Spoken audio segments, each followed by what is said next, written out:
Right. Currently in the U.S., there's a problem. And no, I'm not just talking about the instability of the U.S. government. The issue that is at hand is that students are not ready for post-secondary schooling.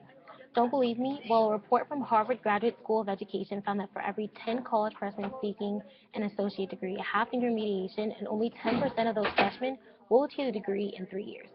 Now, those are some startling statistics. However, why is that the reality of today's society? According to the Organization for Economic Cooperation and Development, OECD for short, Education at a Glance in 2012, it was estimated that students in OECD countries received an average of 6,862 hours of instruction between the ages of 7 and 14, of which 6,710 hours, that is a little over 97%, are compulsory. Why? Why are students required to spend 5 days a week, 9 months a year, for 12 years in school? Because our government tells us so.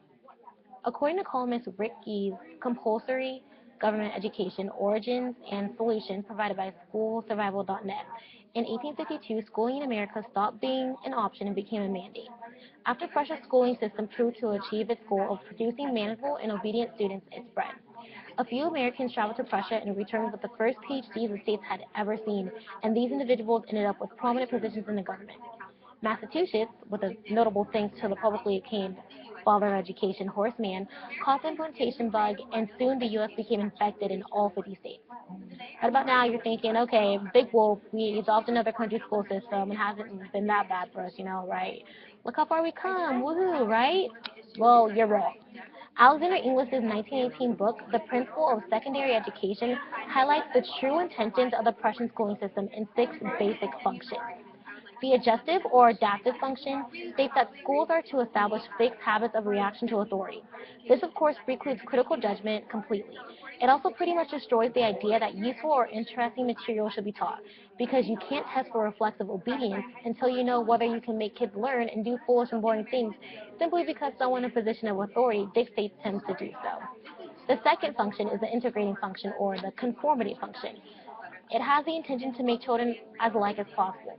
People who conform are predictable, and this is of great use to those who wish to harness and manipulate a large labor force. Third is a diagnostic and directive function. It expresses that school is meant to determine each student's proper social role. This is done by logging evidence mathematically and anecdotally on cumulative permanent records. Fourth is the differentiating function. It establishes that once their social role has been diagnosed, children are to be sorted by role and trained only so far as their destination in social machine merits, and not one step further. So much for making kids their personal best. Basically, if your socioeconomic status or where you live inhabits you from enrolling in better educational institutions that those whom, I don't know, are affluent have access to, then your full potential will most likely never be reached.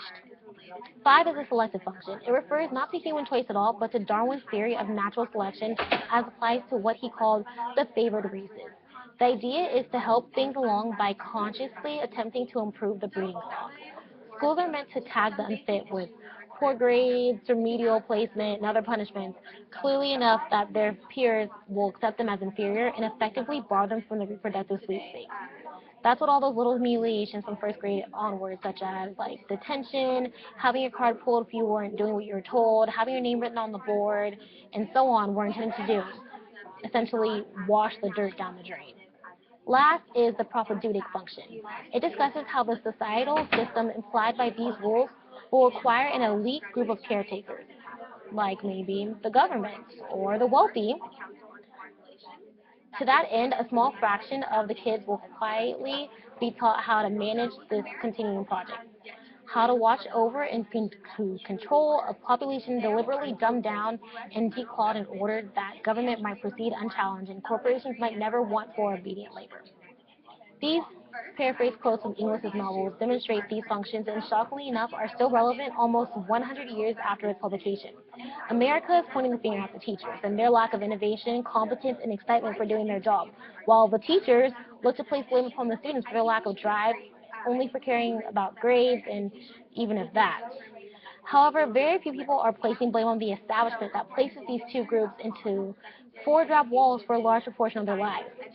Teachers have little wiggle room to strike out and try their own methods for fear of loss of their jobs because their students won't perform well on the one test fits all scale that the government has established for the nation. Different techniques can only go so far in the classroom, and many don't work for each individual student. Also, without the ability for students to be able to use their own self-sufficiency when approaching material, creativity and critical thinking become stifled. So how do we go about fixing this problem? The solution, which may sound drastic at first, but bear with me, is that the government needs to be eradicated from having a role in the U.S. educational system. Gee argues that some traditional schools should remain for those that do learn well within those four walls. Yet homeschooling and allowing the free market to establish various forms of education for citizens that choose to use schooling to reach their educational goals will be more beneficial. It should not be required for citizens to attend school. Homeschool students learn very well without stepping foot into an elementary, middle, or high school. Many of the most prosperous Americans on both intellectual and financial rankings did not attend school, or they did not do so for 12 years. Jefferson, Washington, Franklin, Carnegie, Rockefeller are all examples of this. So essentially, all we need to do is eradicate the government from our U.S. educational system, and then education will get better.